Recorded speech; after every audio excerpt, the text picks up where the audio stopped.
Live চলাকালীন সময়তেই বিষাক্ত সাপের ছোবল খেলেন স্বেচ্ছাসেবক নেতা।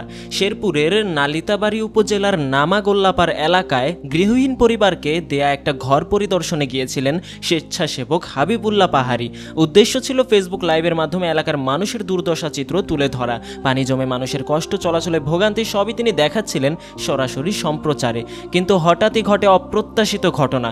লাইভ চলাকালীন পায়ে তীব্র ব্যথা অনুভব করেন তিনি। মুহূর্তেই বুঝতে পারেন কিছু একটা কামড়েছে। পানি থেকে উঠে আসার পর চোখে পড়ে পায়ের পাতায় রক্ত। লাইভ বন্ধ হয়ে যায় সঙ্গে সঙ্গেই। চারপাশের লোকজন ছুটে আসেন, তাকে দ্রুত উদ্ধার করে নেন। প্রথমেই সবাই ভেবেছিলেন হয়তো সাধারণ কোনো সাপের কামড়, কিন্তু সময়ের সাথে সাথে হাবিবুল্লাহর শরীরে বিষক্রিয়ার প্রভাব বাড়তে থাকে। নালিতাবাড়ি স্বাস্থ্য কমপ্লেক্স নেওয়া হলেও সঠিক চিকিৎসা না মেলায় শেরপুর সদর হাসপাতালে পাঠানো হয়। সেখান থেকেও যথাযথ চিকিৎসা না হওয়ায় অবশেষে তাকে নেওয়া হয় বারুমারি খ্রিস্টিয়ান মিশন হাসপাতালে, যেখানে সাপের কামড়ের জন্য বিশেষ চিকিৎসা দেওয়া হয়। হাবিবুল্লাহ নিজেই বলেন, বিষ সারা শরীরে ছড়িয়ে পড়েছিল, আমরা ভুল করে পায়ে বাঁধতে পারিনি, বাঁধিনি।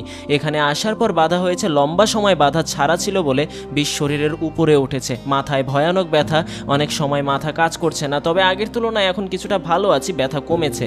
এমন আকস্মিক ও ভয়াবহ ঘটনায় এলাকা জুড়ে তৈরি হয়েছে চাঞ্চল্য। মানুষ আলোচনা করছে সতর্কতার অভাব কতটা মারাত্মক হতে পারে এবং বিপদ কতটা কাছাকাছি লুকিয়ে থাকে, তা আরেকবার প্রমাণিত হলো এই ঘটনার মাধ্যমে।